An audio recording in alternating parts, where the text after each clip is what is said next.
കപ്പങ്ങ കിട്ടിയിട്ടുണ്ട്. നമുക്കതൊന്ന് താളിച്ചെടുക്കാം കേട്ടോ. അതിന് വേണ്ടിയിട്ട് ഒരു പകുതി സവാള, 2 പച്ചമുളക്, 2 വെളുത്തുള്ളി, കപ്പങ്ങ വൃത്തിയാക്കി എടുത്തിട്ടുണ്ട്. ഇനി എല്ലാം ഒന്ന് സ്ലൈസ് ചെയ്തെടുത്തിട്ടുണ്ട് കേട്ടോ. ഇനി ഒരു ചീനച്ചട്ടി അടുപ്പത്ത് വെച്ചിട്ടുണ്ട്. ചൂടായി വന്നപ്പോൾ വെളിച്ചെണ്ണ ഒഴിച്ച് കൊടുത്തിട്ടുണ്ട്.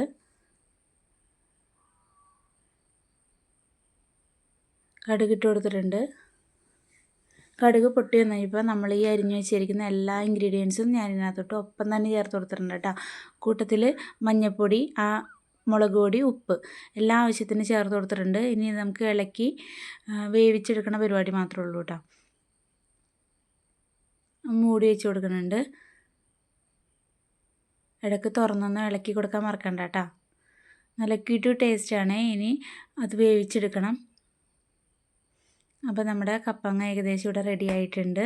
നല്ലോണം വെന്തിട്ടുണ്ട്, നല്ല ടേസ്റ്റ് ഉണ്ട്. അപ്പോൾ സിമ്പിൾ ഈസി കപ്പങ്ങ മെഴുക്കുവരട്ടി ഇവിടെ റെഡി ആയിട്ടോ.